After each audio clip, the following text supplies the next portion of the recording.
Hey folks, welcome to More Than a Refresh. We are welcoming back Andrew Sullivan this time as we continue our discussion on the enshittification of the internet and how it might be able to be fixed. The T3D session we did just wasn't quite deep enough. Andrew, you want to introduce yourself real quick? Sure. I'm Andrew Sullivan. I've worked on internet infrastructure and other such stuff since about, I guess it's a long time ago. The numbers started with a 1 when I got into this, when I got into this game. Well, a lot of people, especially, even the people that listen to this podcast probably don't have a good basis for a lot of the stuff that you did work on, it's really vital, right? We're talking about, you were a chair of the Internet Architecture Board. You're the former president and CEO of the Internet Society. You are currently based in the 51st state, as I understand.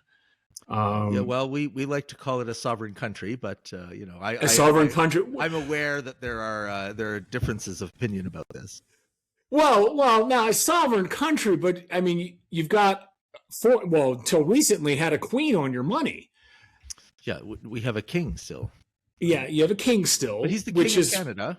He is the king of Canada. Yeah. It's kind of we can get into that another time. It's kind of an interesting setup you guys have with being a sovereign country subject to a king of another country. He's not a king of another country. He's king of this country. He's king of that. Mm-hmm. So he has dual citizenship. It's complicated because citizenship is not really an idea that accrues to the monarch, which is the head of state. So, but like we don't have to have an election for it, which is great because it means that there's one fewer politician involved. I think if we were to eliminate all but like 6 politicians, life would be a whole lot better. And I'm not even particularly picking any particular politician, just reduce the number,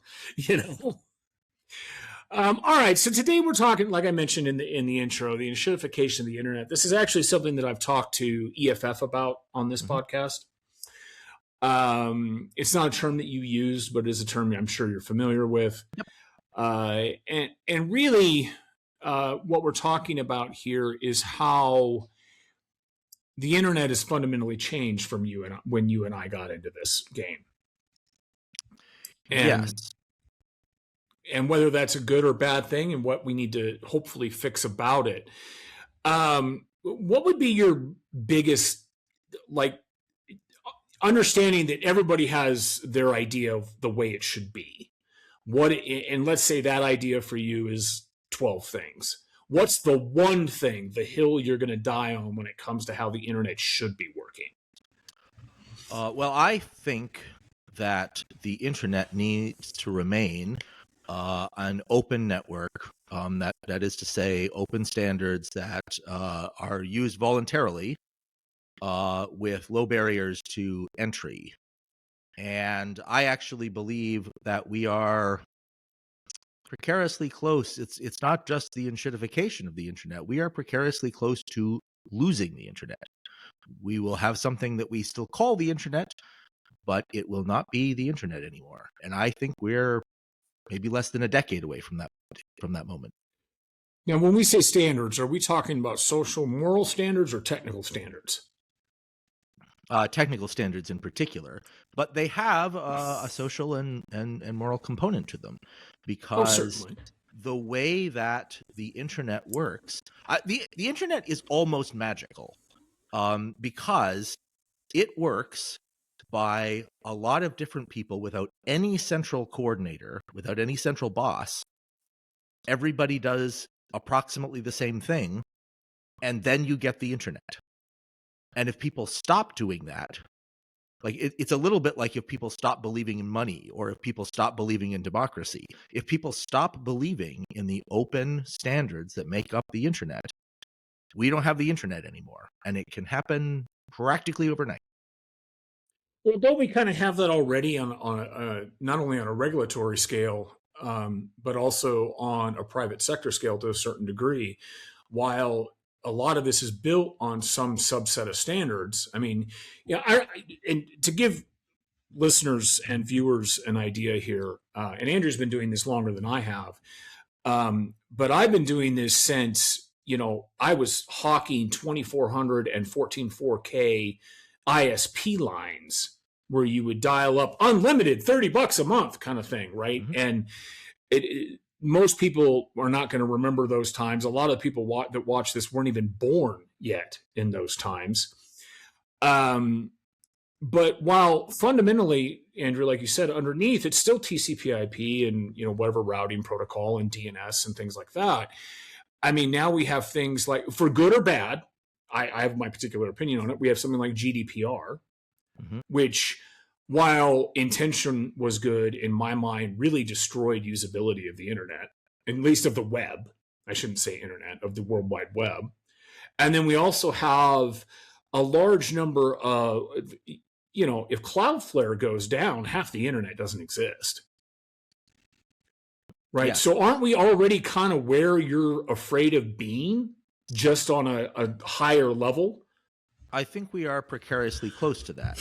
So the difference between the current situation and the situation where we lose the internet for real is that for any of the players that are involved in the internet today, that is to say, for any Cloudflare, for any search engine operator such as the large G-shaped one, for any for any large cloud provider such as the large A-shaped one, for any of these things, it is still possible for somebody else to come along and build another one, but it's getting harder. So and this is partly because some of the things that we're doing with the internet actually depend on there being a very small number of them. You can't have 300 cloud providers. You just can't. You need to have like 5, because the whole way that thing works is based on scale, very large size, people speculatively building out their data centers and so on. And then we start using those things. And what that means is we've now got, maybe in the world, five people or 5 corporations that are in a position to choke the traffic off. And if you're a regulator, you cannot regulate effectively, and sort of bossily, a market with even 500 players in it. But 5, boy, howdy, can you. You can get those 5 people in a room and have a little talk to them. And that is the combination that I think we're now seeing. And that's where the danger is. Okay. This is interesting. And first, just in case anybody didn't realize, the one that's shaped like an A that Andrew is talking about is also referenced as root beer. Because there is another big A provider. They're just pretty much terrible at everything they do. But, how is this different? I got to be honest. So when I got into this, there was more than 5, but there wasn't hundreds of providers that you wanted to attach to, right? There was your long haul big providers like WorldCom, I think was one of them at one point. And there was about a dozen, maybe 2 dozen tops. And then, so there are your tier 1 providers. And then you had your tier 2s, and those were like Electric Lightwave and Third Planet and things like that. And then there was the one, and those would be the ones that I would connect to and have my BGP and backbone and all that for redundancy. And the reason you did that was just, cost of scale, right? I was running, 2 T1s. For those that don't know what that is 1.5 megabit, right? Which you can't even use the internet on 1.5 anymore. I got emails that can't handle that anymore. But it wasn't a large scale. And when we talk about today, you're right. We're talking about, you won't say their names, but I will. We're talking about Amazon for good or bad. We're talking about Google for good or bad. We're talking about Microsoft for good or bad. If you want to get out of the Western world, we've got Alibaba for Ali Cloud or whatever they call it, for good or bad. And I can't really speak to Asia beyond that. And I'm sure there's some big provider in Europe, but they still, this is where the whole sovereign cloud and all that is coming from. Right. But even the secondary clouds, right? These bit players that are specialized, they're building on top of Amazon and Google. Many of them are. Right? They're not pulling their own fiber, right? So how is that really different than what you and I were experiencing 30 years ago, just on more scale? Well, there are a couple of differences. First of all, back in the day, you could join an internet exchange point. You could, like back in the day, you could go to May East or May West, but then later you could join one of the IXs. You go into DKIX or any of the internet exchanges. I mean, it's still true today, and you could peer with the people who are there for still, even today, for not a whole lot of money. But whereas even a decade ago, you were peering there, and what you were peering with was somebody that was exchanging data with you. Now you're peering there so you can use their services cheaply without paying a lot of transit. That their services are there, and that's primarily what you're connecting to. So as you said, you're connecting to CDNs. Cloudflare is one, but you've got Fastly, you've got a few of them. You've got these cloud providers that and it's true, there are about 5 of them, and you've got certain network services companies. Obviously, Meta is one of them. Apple's another one. That are and of course Google is in that business too. That are just, I mean, they've just got overwhelming market penetration. Correct. And that is really where the difference is. This market penetration thing, 30 years ago, there were really serious efforts in the mid 1990s when the internet was first commercialized. This is a total aside, but it's hard to remember this. But prior to 1995, if you were not a researcher, you weren't allowed to use the internet. Yep. If you weren't on the academic system. Right. Yep. So like this is a system that is like 30 years old. That's it. In terms of its public and commercial use, and it has completely remade our culture in many ways, and it's unusual that a technology penetrates that far that quickly. And remake, like the telephone did not come on that fast. The printing press maybe did, but even there you had the problem that I would give you the printing press. That was pretty. I mean, once they started printing Bibles, right? I mean, right. But a lot of people couldn't read, right? A lot of people couldn't read. Whereas the interesting thing about the internet is that you don't need to be able to read. You don't need to be able to use the internet at all. You're using it anyway.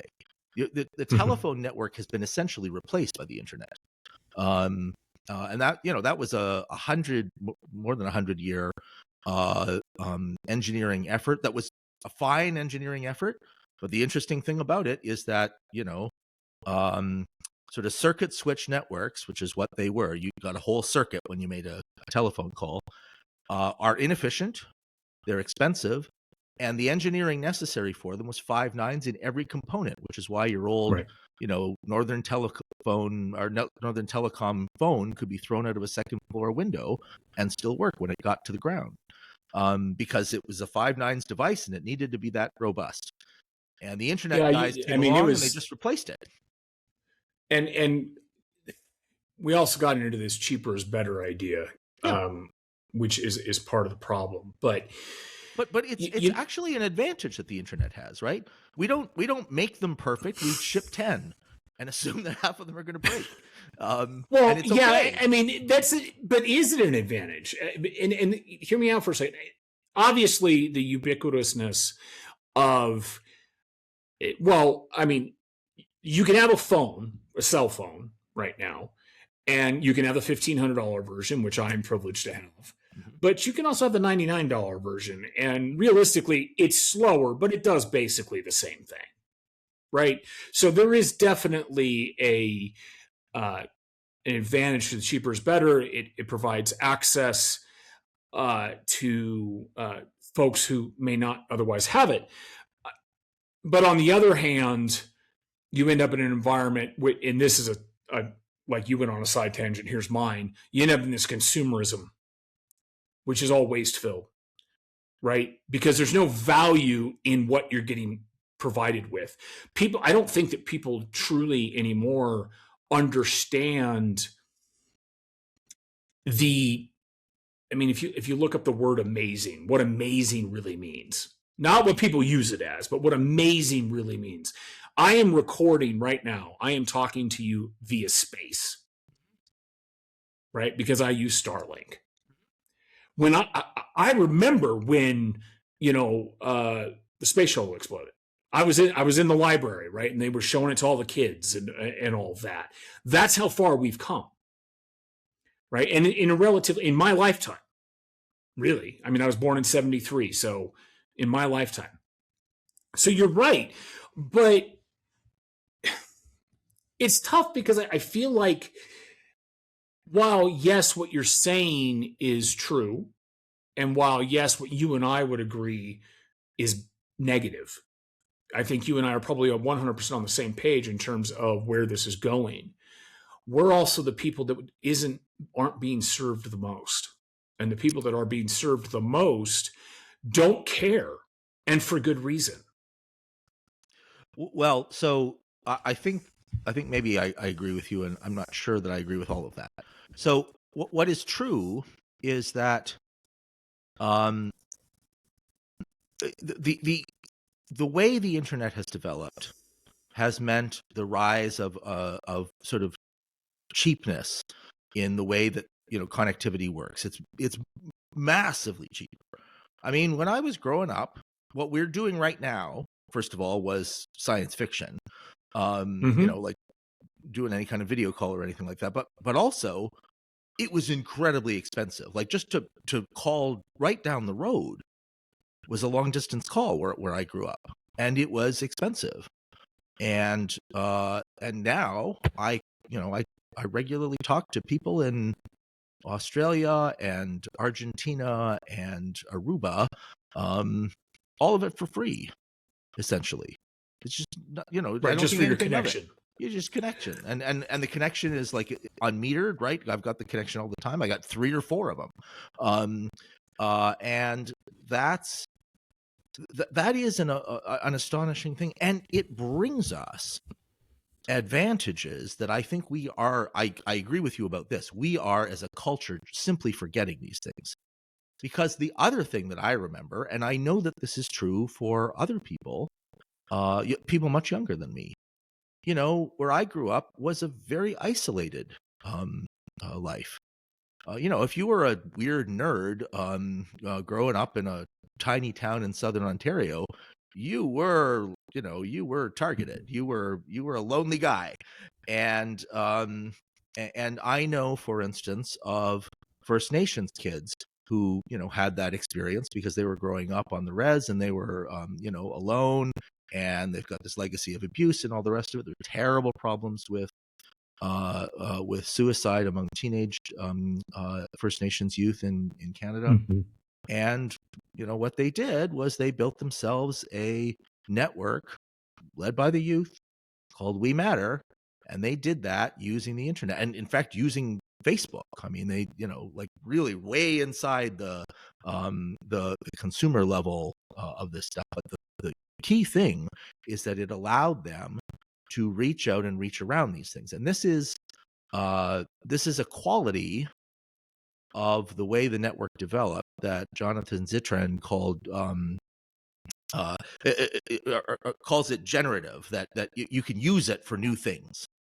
You can use this technology.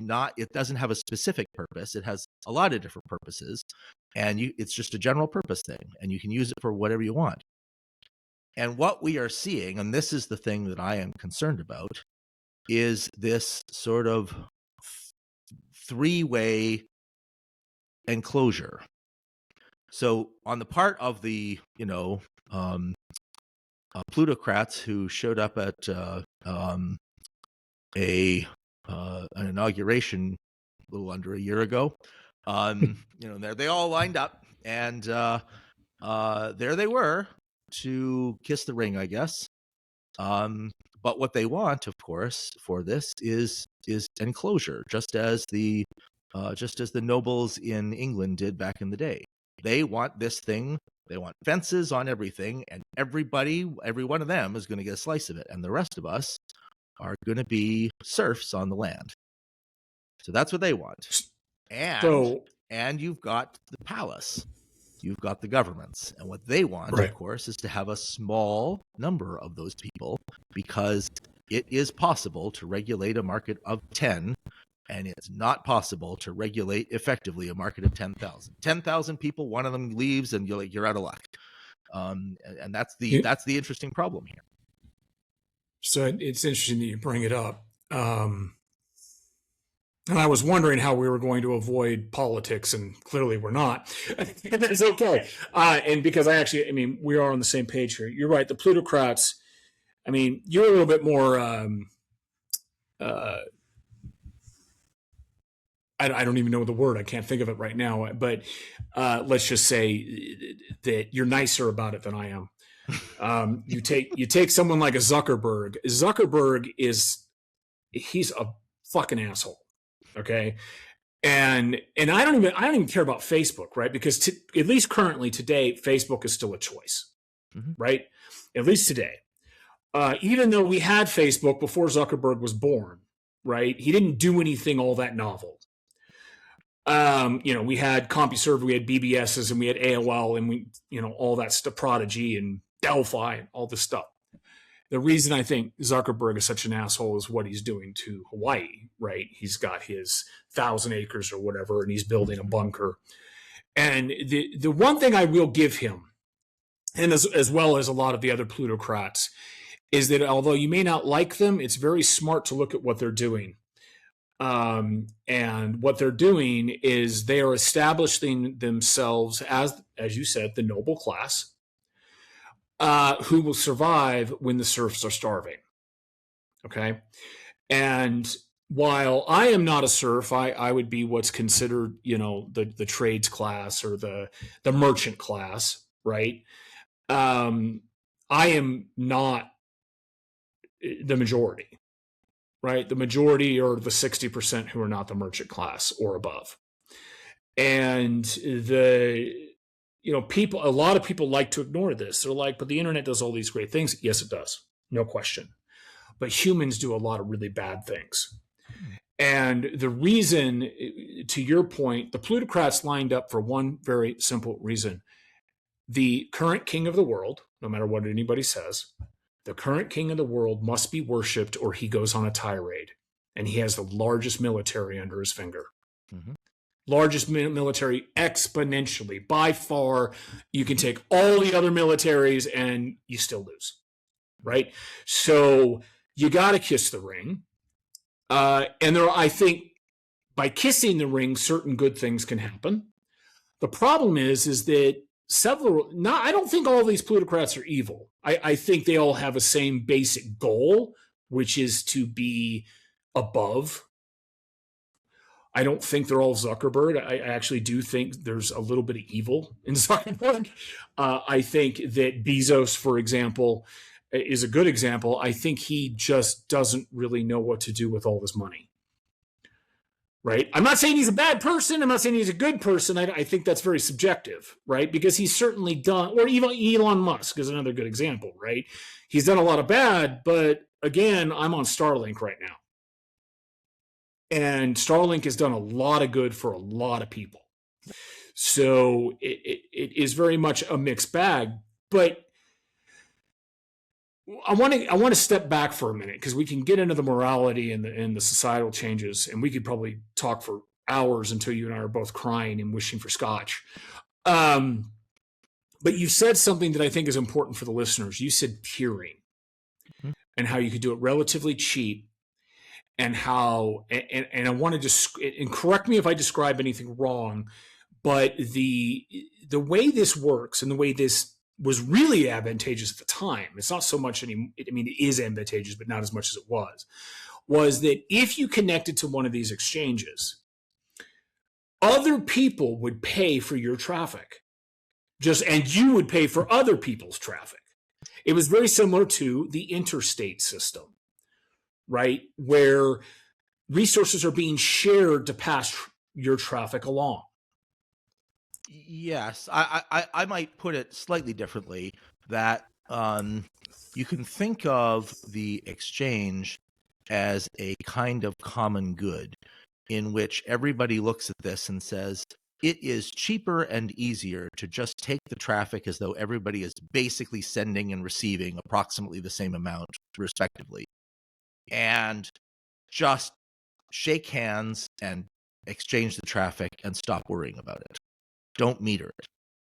So what you're saying is maybe we should all collaborate instead of compete?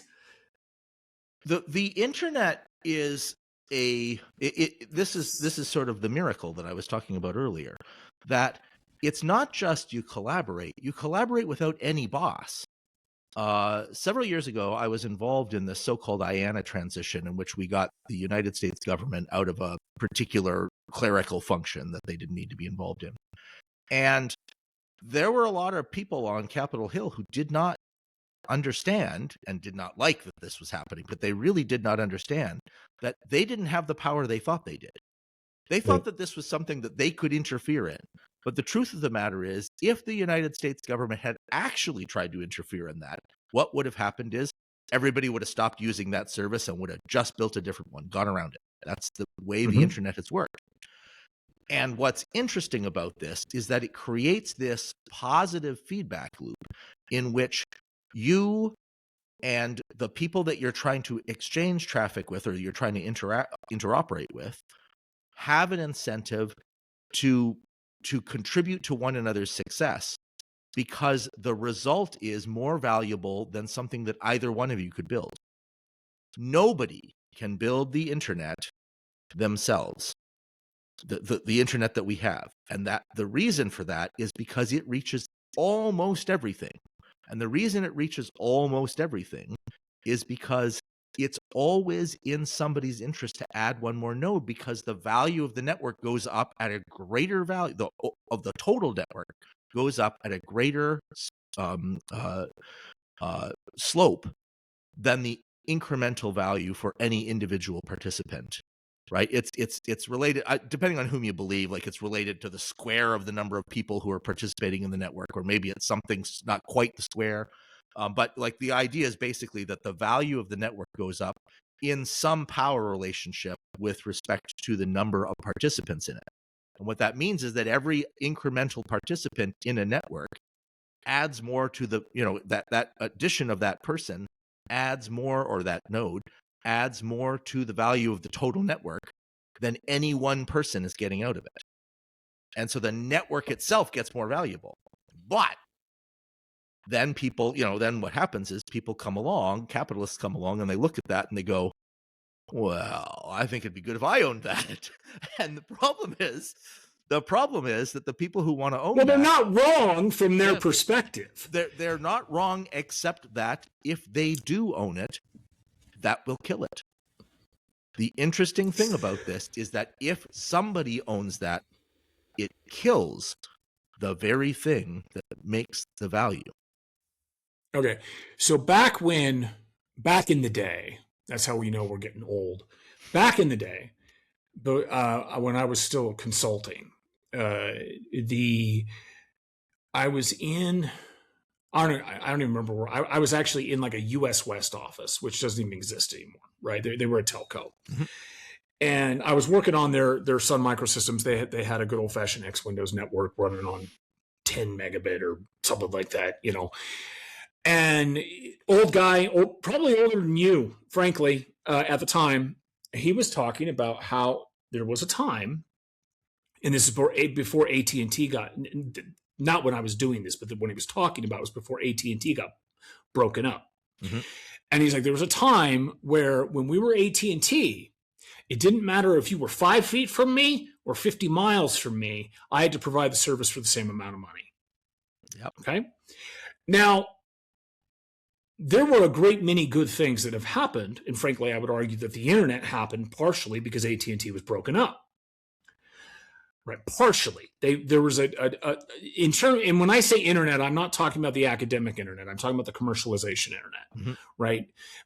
Because that allowed people like Electric Lightwave and Third Planet and WorldCom to create these backbones that allow them to service someone like me who was a small business, and we built out this great, wonderful thing, right? I'm going to throw a side little barb in here, and we can explore it or not. I actually don't think it was capitalists that did this. I think it was marketing people. No, it could be. Okay. But and I don't argue with the idea that capitalists see this and they say, okay, so if I own X, I can generate Y, and Y is wealth and revenue and all of this. I mean, of course that's true, but they are still relatively subject to supply and demand. Whereas marketing people are subject to how well they lie, which is why we have the cloud versus virtual hosting, which is why we have AI, which is not AI, right? They lie. It's just out. That's how the better they lie, the more successful they are in their mind. Now, you said that it's going to work like cable, and that's a bad thing. Well, while I agree that cable's kind of pointless and monopolistic, I mean, I do, you and I had this discussion decades ago where I kind of believe that the physical infrastructure should be public. Right. So if you want to have a cable company, fine, but you're paying an entity, probably the government, which goes against every libertarian thing I'd ever said, to use that public infrastructure. And then you can market and sell whatever services on top of that you want. Right. And the problem with cable, as anybody knows, is that they all came in the 80s, created these monopolies where, entire cities were serviced just by them, and they have not let go. But on the flip side, for good or bad, we now have more than 3 TV stations. So what's the not the technical concern? You and I are on the same page there. What is the internet social contract concern with the web, with what people consider the internet today becoming like a cable company? So the story that you were telling about cable skipped over actually the important part of this. And prior to cable, it would be like broadcast TV, broadcasting. So right. In all of these cases, what's interesting is the tendency of entrance to this. The early market is a Wild West. It's a wide open thing, and that was true of radio. That was true of cable TV. Cable TV was like crazy when it started. I mean, you just get these people, and they were just running cable all over the place, and and basically what they were doing, they were subverting the regime that was in place, which was this tightly regulated airwave system, and that airwave system was set up in order to make sure that ABC, NBC, and CBS in the United States, and BBC in Britain, and like various, wherever you go, there's some group of people who were in charge of this thing, and everybody else was locked out. And the cable TV people were like, well, if I just run this coax here, I can just put whatever I want on there. And, and that's how you got Ted Turner and, all those kind of people sort of basically subverting the way that things had been working for a long time, because what they saw was a technological capability that was open to them, and they wanted to take advantage of that. But as cable TV started to take off, what did we do? As a culture, we said, "Whoa, oh, this is a little bit too much freedom. We're not entirely sure that this is a good idea." And what we did, freedom is terrifying to most people. Well, we brought it into an orderly, regulated, controlled system with a small number of players, mostly who own a large repeating number of these things. So, right, there are large corporations that own the same thing in multiple different cities, or a large corporation that own, well, Cox, I guess, is gone now, but like, any of those cable providers who have like these various regions, and they started out as like independent places from these various cities, and gradually they were swallowed into this large corporation. And, very quickly, those corporations resemble every other corporation. They're only really concerned about quarterly results. And like, whether you're manufacturing spigots or content for the television, they don't care. It's just like, how many beans do I have this quarter? And that's what the cable market looked like, but it was enabled by this environment in which we adopted a bunch of regulations that tended to control and sanitize the market, because cable TV early on was pretty wild, and it contained a lot of stuff that a bunch of people thought was naughty, and they didn't want that on anything. And it was like, but you don't have to watch it. No, it's bad, and it's like going to pollute the wires. Okay, so there's a limited amount of stuff that you can shove through the wire given the cable television standards of the day, not the current ones, but the ones back at the time. All right, so there's only so many channels. So maybe you say, okay, well, this is a limited supply. I mean, it's less limited than the bandwidth in the air was, but still, okay, we're going to say, well, this is, we're going to have a regulator in there because we're going to have to do this. Well, this just isn't true of the internet, right? Like, I mean, if there's a problem that there's a shortage of bandwidth, I'll tell you what's going to happen. Somebody's going to lay some more fiber. That's what's going to happen. So there is no such problem as this shortage. What there is market problems. So to give you an example of this, in Canada right now, if you're a user of Facebook or Instagram and you take this is a good example, a story that showed up on the CBC that you want to share with one of your friends who happens to be in the United States, you take that thing, you copy and paste it into your message, and you send it off. That thing does not get through. It doesn't go, right? Because it's news, and Meta will not pay the news providers to carry the fact that they have this news site, but there's a requirement. There's the government of Canada passed a couple of years ago this law that it's the Online News Act, and what it did was it was intended to require that certain large the idea is that there are these companies, but the idea is that they don't take like usually what happens is somebody says, well, they're stealing the content, but they're never stealing the content. What they're doing is they're putting a URL in that tells you go and look over there. That's like they're stealing the footnotes. That's not theft at that point. That's just a reference.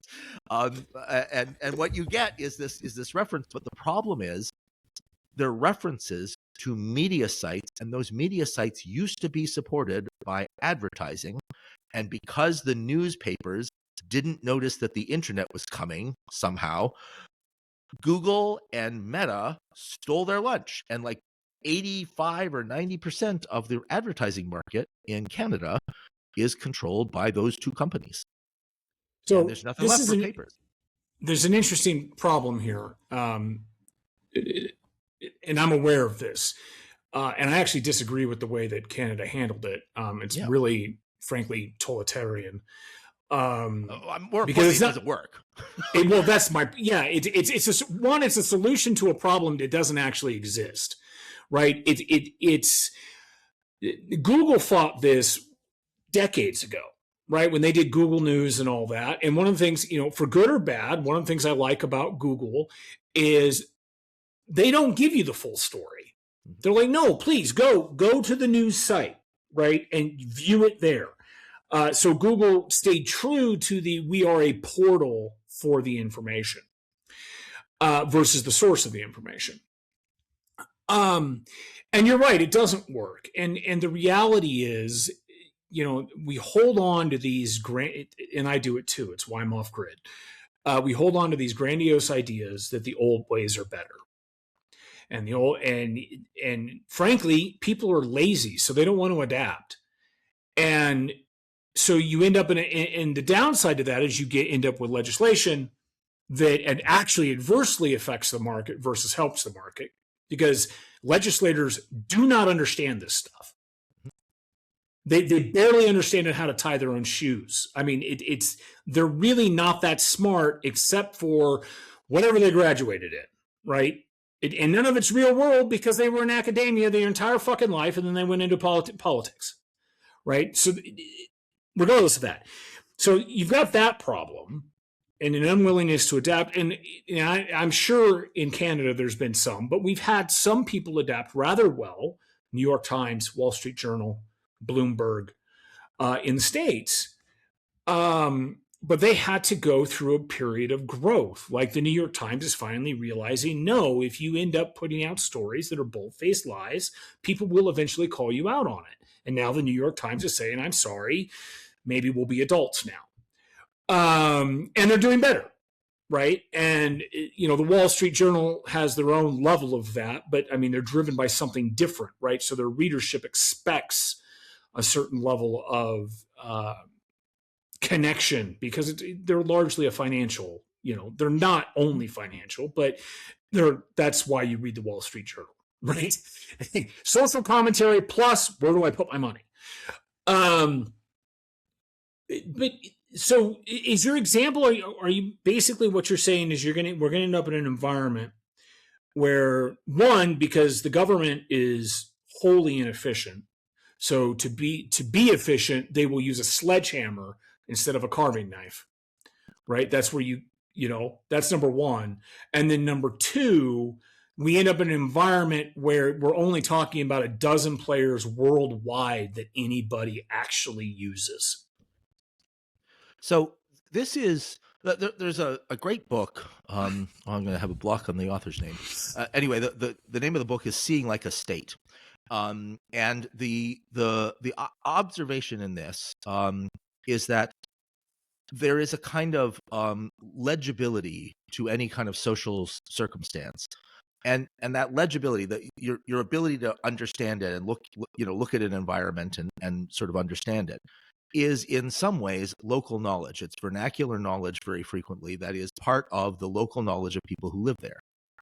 And when a state comes along and intervenes in this because it's trying to unify the state, and you're like this little local area, and they want you to be part of they want you to be a state in their nation, what they have to do in order to make this legible at the state level, the state is interested in certain things, and things that were important to you because you were interested in that because of your livelihood or whatever, those are not things that are important to the state.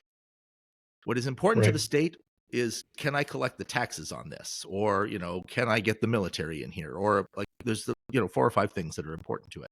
And other things get simplified away. And they become invisible, at least to the state. And I think that we're in that period with the internet. So the example, of the Canadian Online News Act and other examples that are very similar. There's a similar one in Australia that was just as bad and just as much of a failure. And there have been other attempts. There have been state level ones in the United States, for instance, each one of which has essentially failed as well. Right now, there is a different thing going on, which is, of course, there's this child protection mania that's gone on again. Well, that's not new, though. It's not new, but it's back and it's working again. So this has come and gone, right? There have been several times when the "will nobody think of the children" has been, used as the argument. And then we had a big terrorist bombing. So terrorists took over for a little while. We didn't worry about children for a while because we had to stop the terrorists. But after 10 seasons of 24, we're not stopping the terrorists anymore. We're back to protecting the children. And great reference. That's right. Well, it's true though. It's a good reference. So now that we're not doing terrorists, but we're protecting children once again, what are we going to do in order to protect the children? Well, what we're going to do is we're going to find out the ages of everybody online. We're going to do this.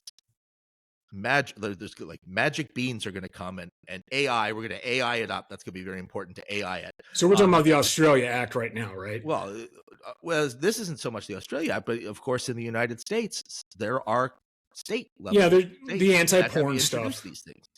Yeah. And Wisconsin has just introduced a bill. It's currently working its way through the legislature there that outlaws VPNs. Yeah, I read that. Why are they Now allowing VPNs? Because they won't allow you to force people to tell you their ages. And this is exactly the kind of thing where what we're going to do is we're going to try to force this technology to work our way. What is that? That is seeing like a state. This technology does not work the way they think, but they've got only the views that are interesting to them. So I don't think it's merely, foolishness. It's that there are priorities from the point of view of that actor in the world. And the problem is we are allowing them to take it over, and they're going to destroy it.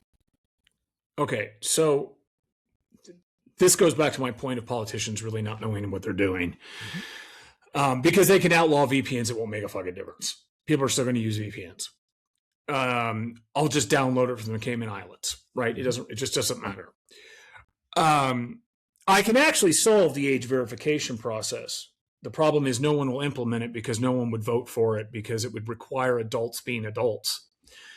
And it's really simple. And I'm not saying I agree or disagree with these laws, although I do believe very simply that if you're under 18, you don't get social media. I believe that. And that's because I've been a parent. I've seen the literal damage it does.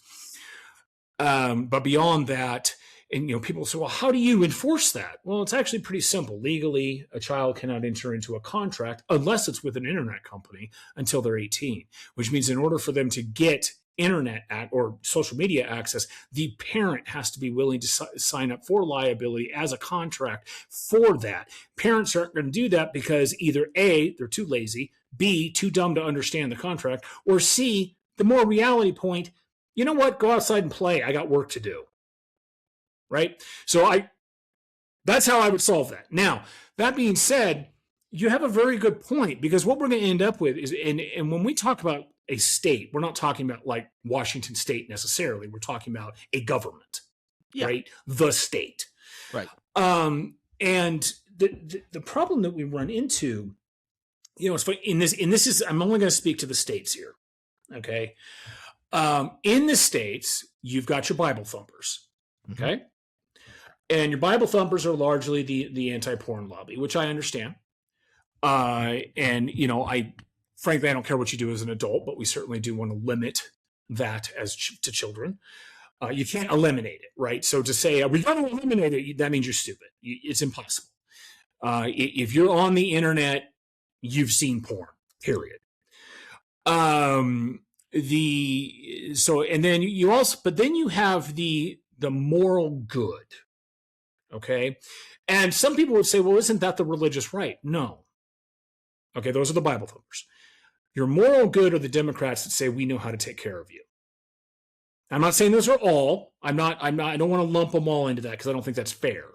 Everything, there's good and bad everywhere. Right. And that's what you're getting in Wisconsin. And I mean, even here in Montana, right? I mean, Montana is supposed to be a free state. There are some things that have gone through now, and I'm like, are you kidding me?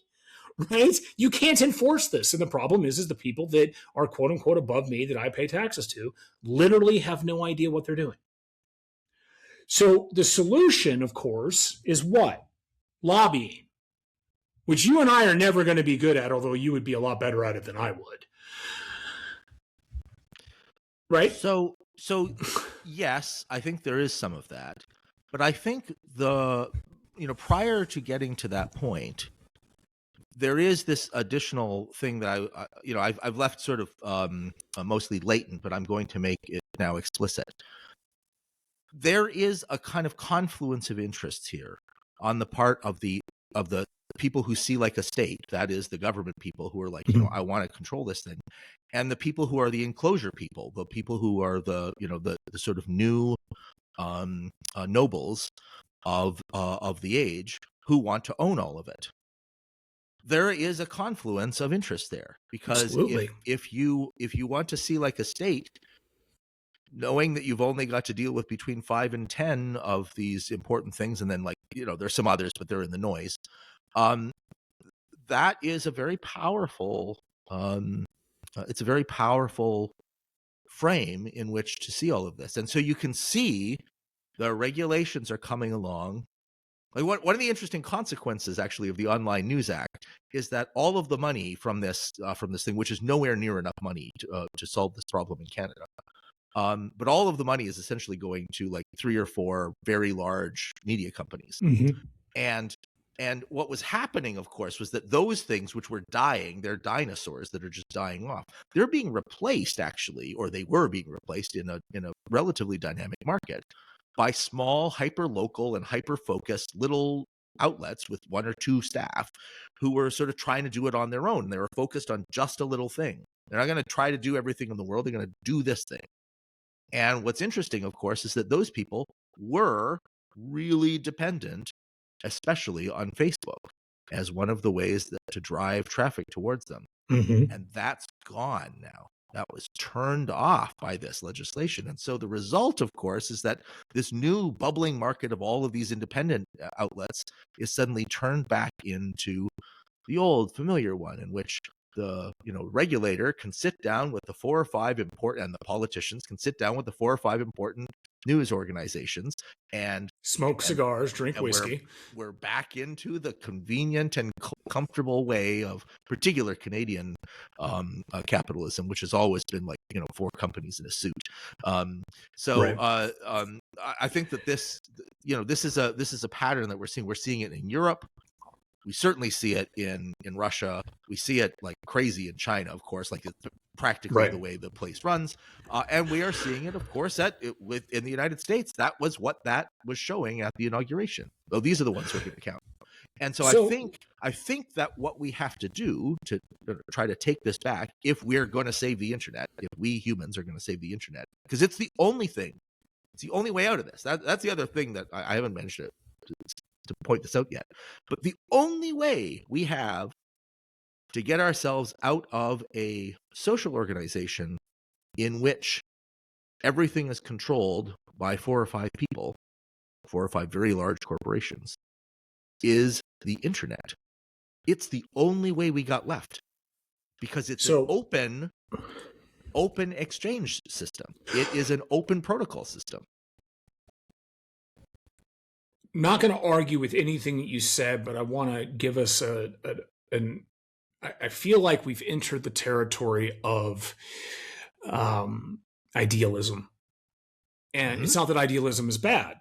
I mean, as you know, for a long time, I was an idealist. And then you get old. And I mean, we've also seen everything you're talking about. I think we could actually argue a large portion of this, not all, but a good portion of this could be like tied all the way back to, say, the original free software movement, right? They're no longer rebels. There are parallels for sure. Yeah, right. Open source, you had mentioned that, the initial phase, it's always cowboys, right? It's chaos. Everybody's doing everything they want to do. Well, that's what open source used to be. It used to be fun. Open source is boring and bureaucratic and legalistic and all. Any successful open source project today is nothing but a corporation without the legal title. That's all it is. And I can say that as someone who's been doing this for over 30 years. But back to the idealist point, how is what's going on now any different than any other point in modern history? Right? Let's go back to Jesus. It's why he threw the tables at the temple. Then they killed him for it.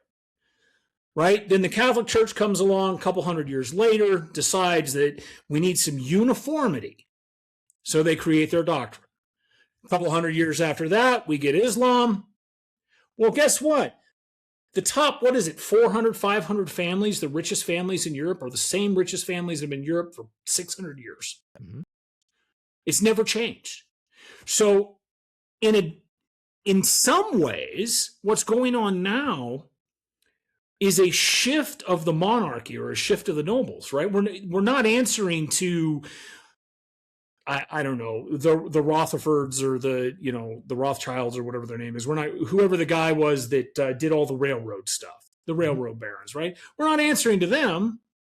We're answering to Zuckerberg, Musk, Bezos. Those are really the big ones. There's others. How is it different? outside of us being like, we wish it could be what we dreamed it was going to be.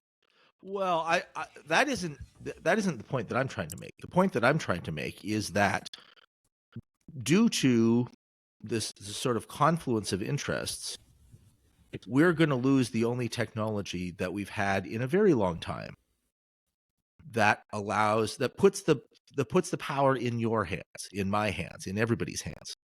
The internet. But wasn't that the newspaper originally? No, the newspapers were very expensive operations. You had printing presses and you had like distribution networks and all the rest of it. The magical thing about the internet is that it's practically free once you got on.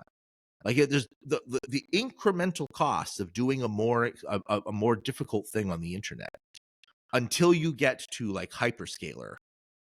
The incremental cost is totally in the margins. Like it's just not that interesting. I mean, you're right, because if we look at this from an individualistic perspective, Joanne can start her business, including her connection to the net, for $40 a month. Yep.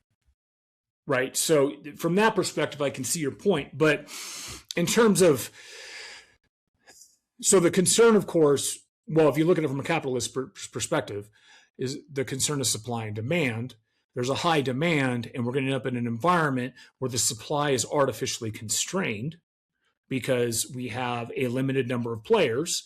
When you have an artificially constrained environment that is legally endorsed by the king because they know what ring to kiss, you end up in an environment where you can raise prices because what else are they going to do?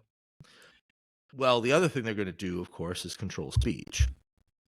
But that happens already. I mean, it's unfortunate, but I mean, that's reality. I mean, that's been reality for years. Nobody accepts free speech anymore. While there is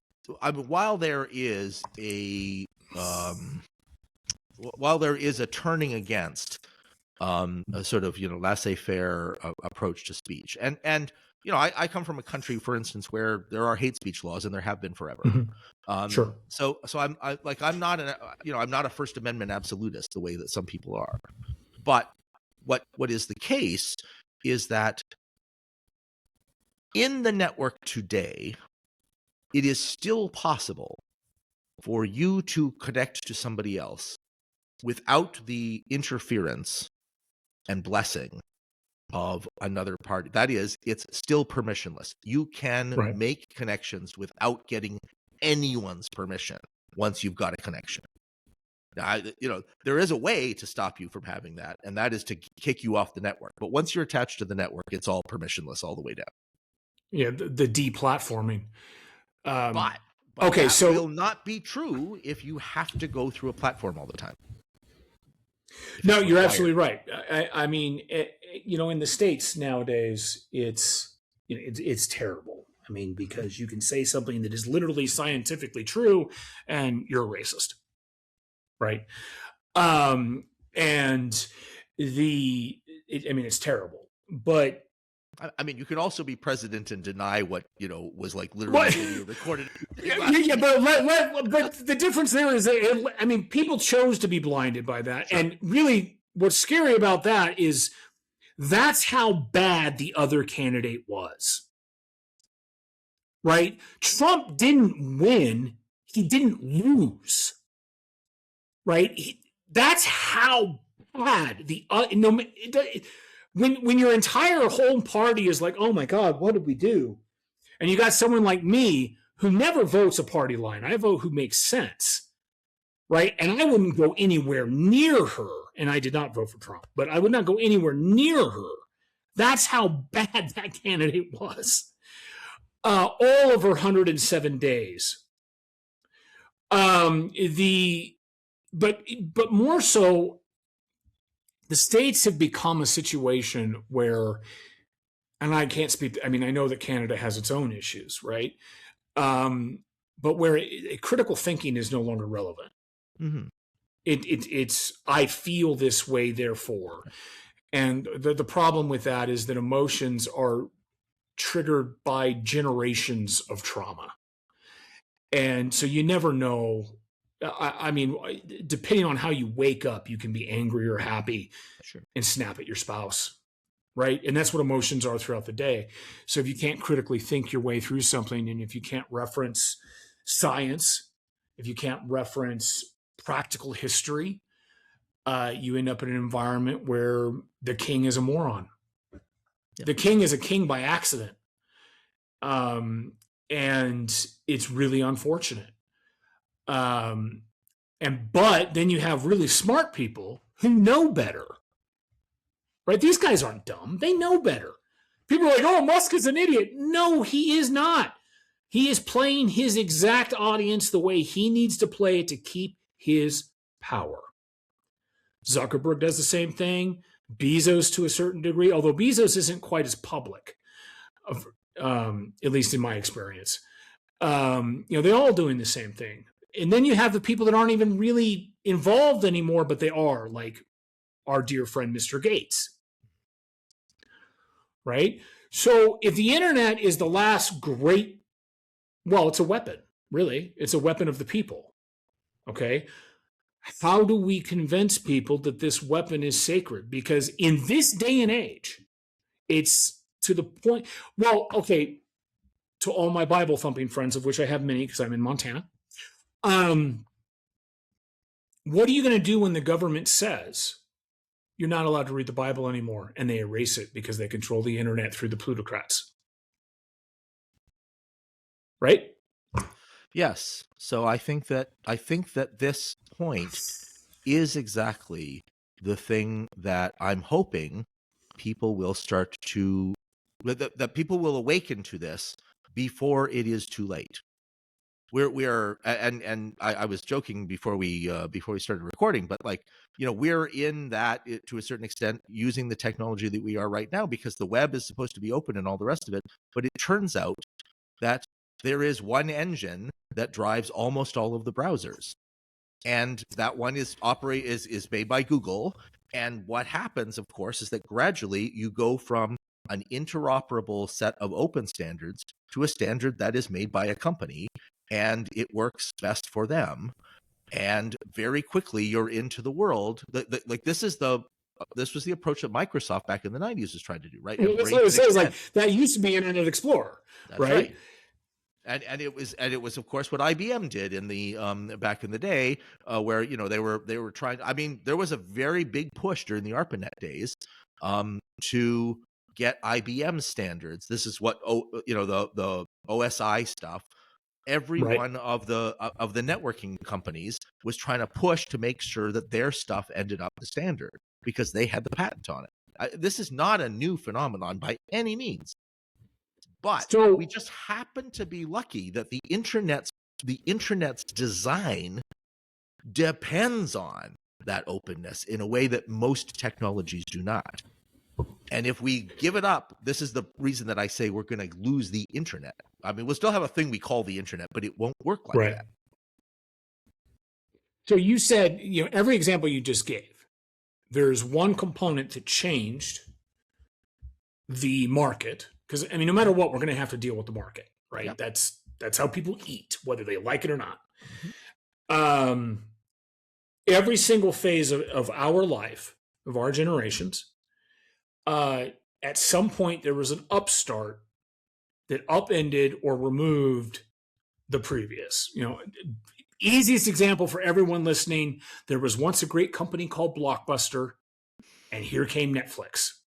Okay? Real simple, right? Blockbuster didn't believe in streaming. They even had a chance to buy Netflix.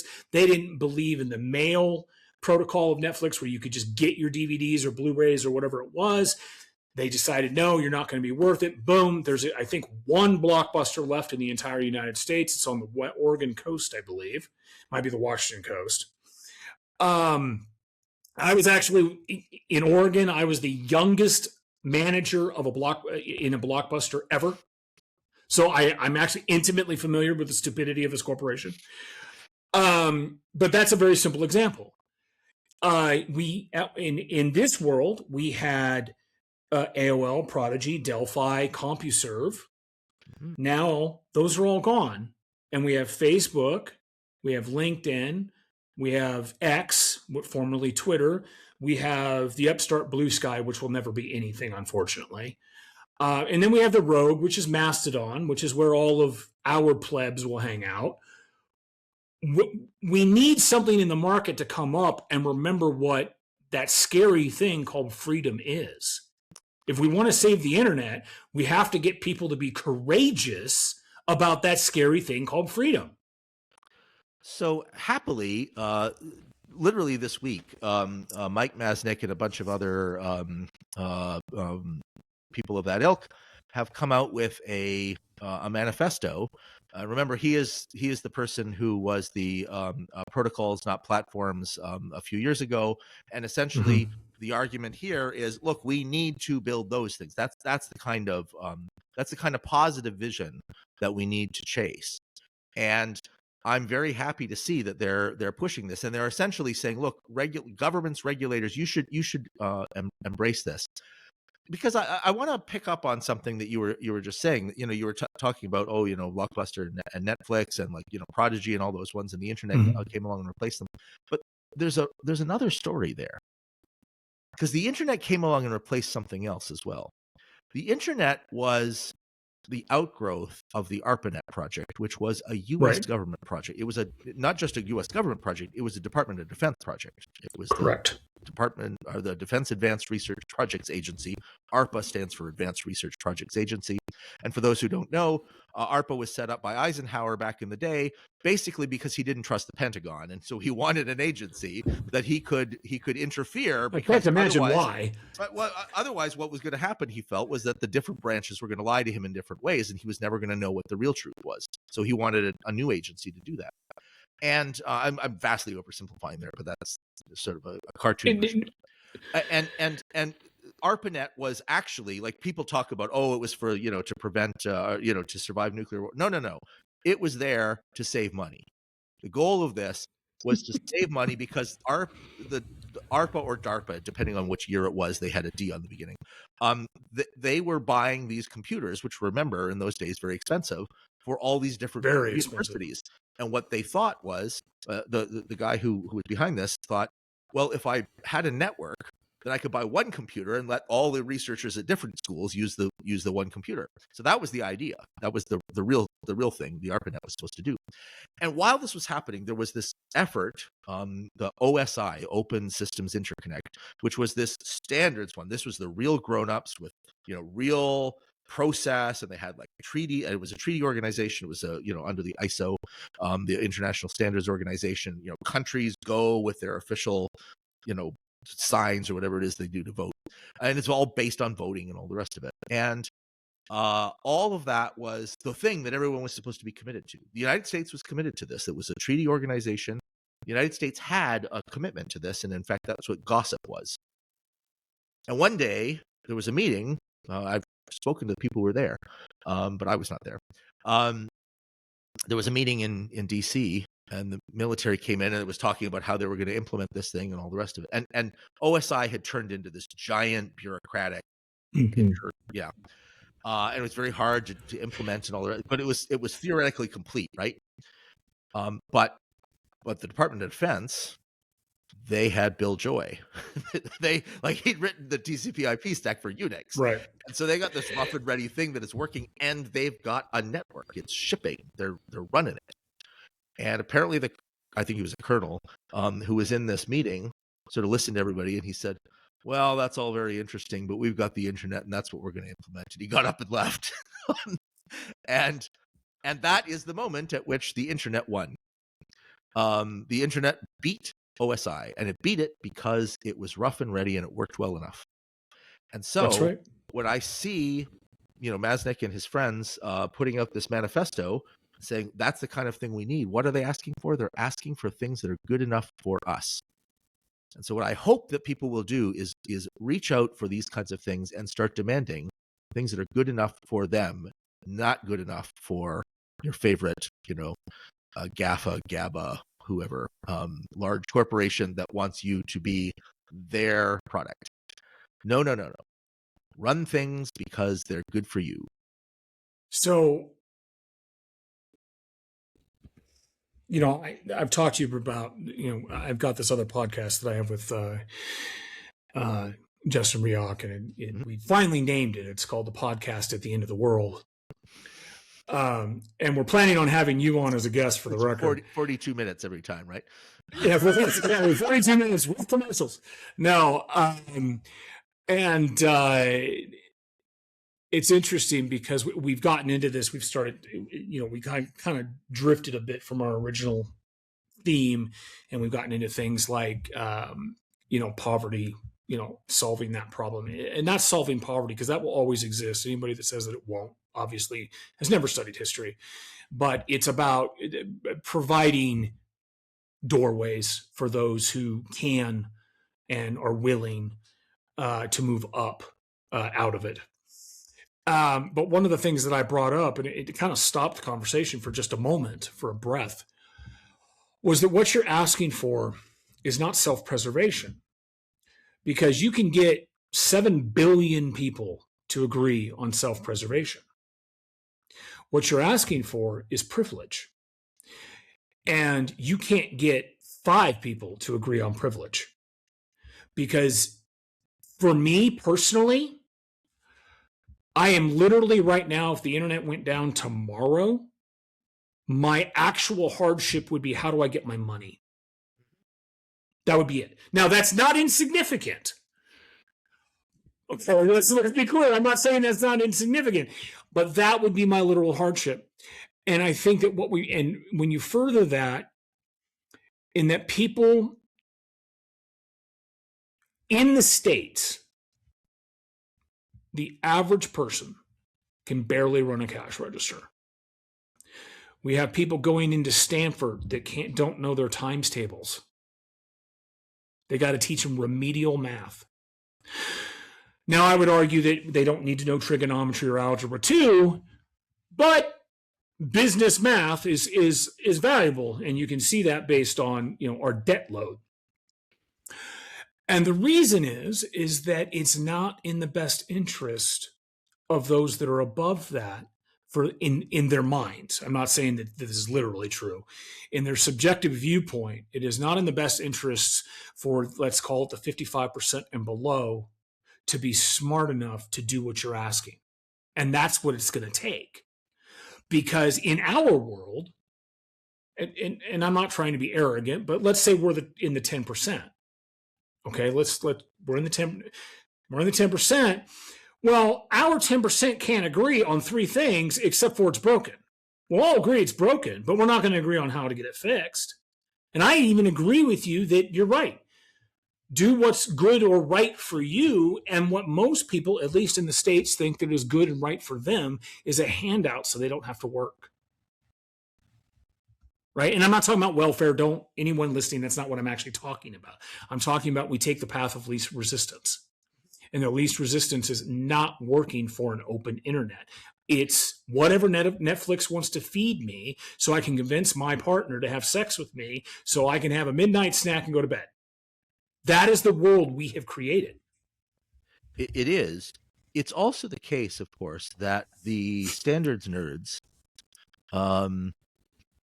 nerds. Yeah. They kind of allowed Facebook to happen. Yep. Because HTML was too hard. And Facebook gave you a much easier interface. Yes, they did. Well, you're not wrong. I mean, you and I have a parallel history in a aforementioned open source project, right? I mean, for decades, it wasn't usability that was the thing. Mm-hmm. And even today, I would argue it's not usability. They don't care about usability. They care if it's intellectually interesting, as long as it's not the storage engine, which has been broken ever since it was designed. It's just, and the nerds, and I love that you use that term, because it's not necessarily it can be a derogatory term, but it's not. I don't mean it derogatorily. No, I mean, what we're talking about is the smartest people in the room mm-hmm. often are not able to fathom that it is the dumbest people that are the majority. Well, of course, we'll do it this way because it's right. But that doesn't mean it's good enough. It can be perfect, and it won't be good enough because it's hard. But it isn't just dumbest, right? Like, I mean, just people not that interested.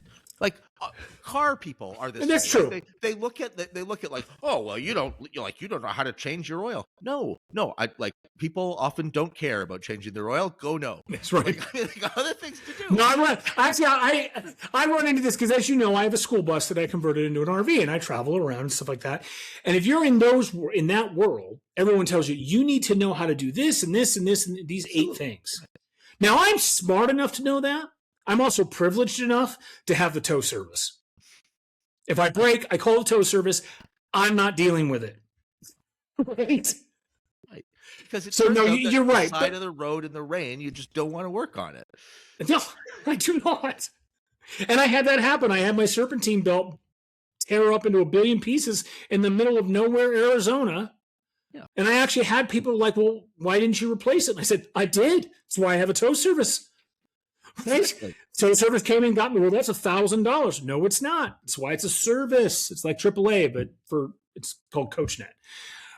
So you're right, but it all comes back to the path of least resistance, right? I used to get in. I mean, to this day, I get into this argument with my kids because, and I don't mean this badly, but each person can take it as they will. But when Trump became president, my ex-wife abandoned her student loans, abandoned her very good job helping people, and moved to China because she was terrified of what Trump was going to do to the Department of Education. Okay? I am in constant path of least resistance, which I see that for her because she's got a great paycheck in American dollars, teaching people English, right? She's got everything's taken care of for her. All she's got to do is go to work and be a cat lady, literally. And again, not being negative, that's just what it is. Well, now my youngest, who is brilliant, she really is. She's a brilliant young woman, wants the path of least resistance. I had this conversation with her. She said, I'm moving to China to be with mom. And I said, I have a counteroffer. I said, come to Montana. I will pay. You do not have to live with me. I will pay for you to be in the dorms. I can afford 2 years right now. I can pay 2 years up front, and I should be able to afford the next 2 years once you're done. I don't care what major you choose, as long as the major versus the minor. The major is a skill that will get you a job. Don't care what it is. You just need to be able to provide for yourself. I said, if you decide that this is not what you want to do, I love you. You know, you're an adult. She's going to be 21. You do what you see fit. And I got the text 2 days ago, I'm going to China. Why? Path of least resistance. So as we're coming up on a long episode here, I want to close out with, I want to know what you think can actually make this something that people that are not like you and me, that are not eggheads, care. Well, I think that people do care right now, and I think they care in part because people have started to become nervous. The impetus, the thing that's giving the cover for politicians to say, no, we're going to do it this way. We're going to close this thing down. The thing that's giving them the cover is people are looking at what the technologies that they're using on the internet are doing to them. And they're like, but this isn't good. Like, people, people remember when Twitter was fun, and that was a go. and it used to be, you just have a good old argument and go have beers. Used to be fun. It's just mean now, and it's obviously charged with bots. And this is true of all the social media things, and there's all these concerns about what things are doing to our kids, and et cetera, et cetera. Fundamentally, what this is to go back to the thing we opened with. That's the point that Dr. O is making in Enshittification, that the interest of the service operator and your interest are not aligned. And so this manifesto that that Masnick and colleagues have put out, it is calling essentially for that alignment. And what we need then is a movement for people to recognize, the alignment is the thing that we need. We don't need more control. We need more alignment. We need the economic incentives to line up so that the right thing happens. You can do this with regulation, but that's the hard way. And you're going to trade. You're going to trade something. Yeah, that's where the whole courage to have freedom thing comes in. Right.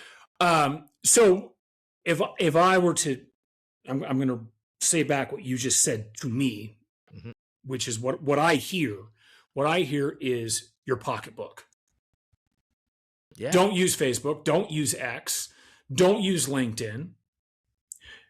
Will that be more effort? Yes. You might have to actually email someone or call them on the phone. Okay. But if people go out and say, I'm not using this, well, Reddit and X are two very good examples of platforms that have good potential but are just overrun by bots. Mm-hmm. Just hugely overrun by bots. Basically say, get to Musk, convince Musk that if you're not a blue dot, right, you're not on the platform. And all of a sudden, the platforms are going to pay more attention. I mean, and you see people like, oh, no, they won't. They don't care. Well, yes, they do. And I'll tell you how you can see that they care. Because when the new king came, who was kissing the ring? And all of a sudden, a lot of information, good and bad, that was banned or shadow banned or hidden started showing back up on those platforms because the king leans now a certain direction which was being ignored. Right? Well, we can do this as a society that is educated and intelligent, and say, wait a minute, I don't want my kids seeing this. I don't want myself seeing this. Right? You and I have been around long enough to where, we just scroll. Right? It's just like, oh, there's one that's interesting. But the reality is, there's a reason why you've got your younger generation, for example, who are deeply starting a movement about being anti-porn.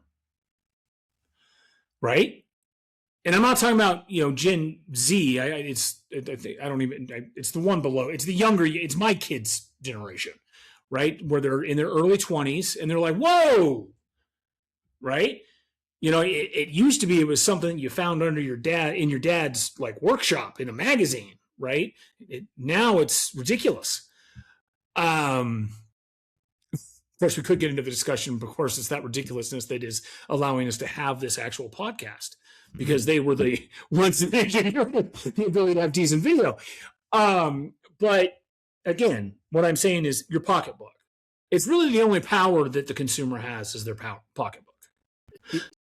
Yes, but there is a choice to be made there. And I think that's part of the point that Masnick and his colleagues are making in this manifesto, which is one of the choices is you got to go for the one that is empowering of the users, of the network, of the people who are using it, rather than a centralizing thing that gives the power to the platform. So when we talk about protocols, are you talking about something like ActivityPub, or are you just talking about the platform in general that says I'm listening to the user? I think ActivityPub is the example, is a good example of this, because it's reasonably well known and it's easy to sort of point to it and then say, yes, the point about that is, like, it's not perfect, but what it does is it gives you the ability to make to make various tweaky changes that are like, oh, I don't like this one, I'm gonna weigh this, I'm gonna give this weight this way instead of that way, and it gives you the control. And you can build with others who are similarly interested to you. You can build those things together, and you really do get a social network in that case. The interesting thing about the first round of social networking is that it's a social network only in the sense that the zookeeper gets to decide what all the social rules are. And in this new environment, the idea is that no, it's genuinely social. It is the emergent property between us. So that's what I'm hoping people are going to go for. Well, but the way that they go for that, because if we think back, our IRC, mm-hmm. right, that was a social network. It had its various servers, that type of thing. But it's gone largely by the way of the Mastodon because it was not really that easy. No, right? For you and I, fine, but what I have to connect IP address chant what right? Even all right. pain in the neck. Yeah, I left it decades ago. I was just like, I got other things I got to do here. Okay, folks. Well, this has been another episode of More Than a Refresh. Andrew, thank you so much for your insights and your commentary. This is a topic that's very important. Like I said, I've talked to EFF about it before. I think it's something we need to continue to talk about and promote. Again, thank you for being on, and that is a wrap. Thank you for having me.